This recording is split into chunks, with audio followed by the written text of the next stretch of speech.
everyone, and welcome to the first episode of our Quality Quick Tip series.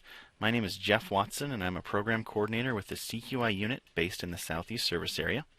In this episode, we're going to take a look at Infoview.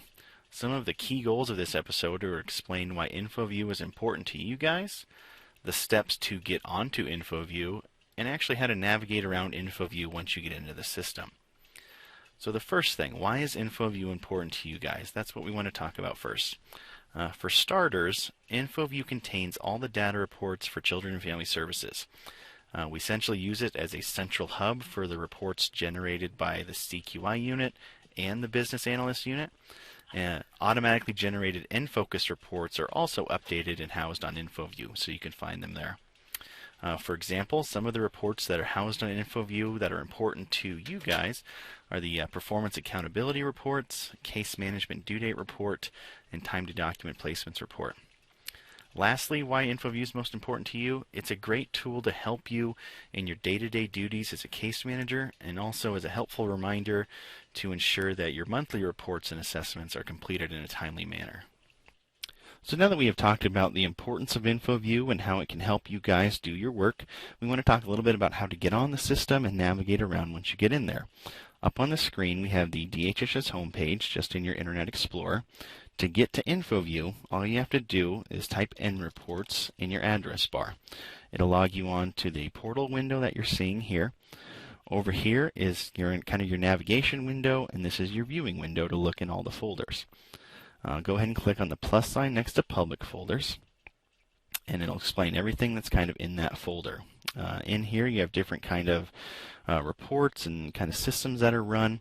We have the Children and Family Services folder. There's some stuff for APS, and then at the top is the CFS Priority Reports folder, which is where we're going to spend most of our time for this episode. So clicking on the CFS Priority Reports folder will open up everything over here in that viewing window. There's Excel documents loaded in here, such as the Child Welfare Performance Accountability Reports.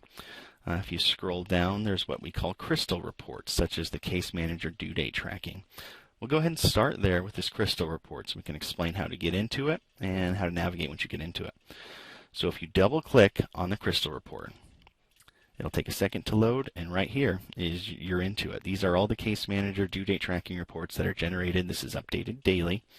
So to find you as a specific worker, go ahead on over to these plus signs over here. First click your service area, administrator, supervisor, and then your name. And it'll show up your case management due date tracking right over here on the right. Going back to where we were, all you have to do is click on Document List, and it'll take you right back to what you had open before you went into that crystal report. So right now we're back in that CFS Priority Reports folder. We have everything open here. Let's talk about how to open an Excel document. Down at the bottom, we have our Time to Document Placements for October 2013. For Excel, you have to right-click on it and go to View. You'll get this window. It asks, do you want to open this? You can say Open.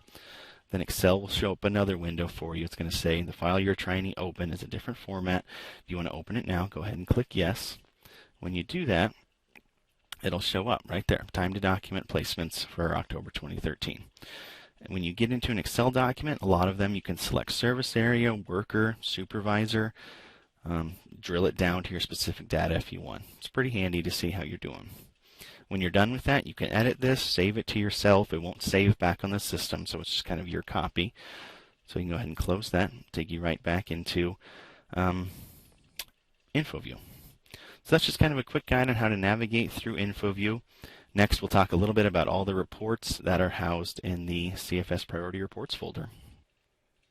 So now that we know how to navigate around Infoview, we wanted to throw together a quick list of all the different reports that are housed in the CFS Priority Reports folder. This is the list of those reports. So starting at the top, we have the Child Welfare Performance Accountability Report. This is a very handy report to look at. It has all kinds of different data on it about face-to-face contacts, team meetings, and you can drill it down to workers, so that's a great report too. Down here with some of the Sdm reports, these are great reports to look at your Sdm assessments. They'll show which ones are in draft status, ready to review status, and final status, so you can review the ones you've done, which ones are still in ready for review. It's a great report to look at. We also have the Case Manager Due Date Tracking Report, which we talked about earlier, and the Time to Document Placements Report, which were both featured in this video.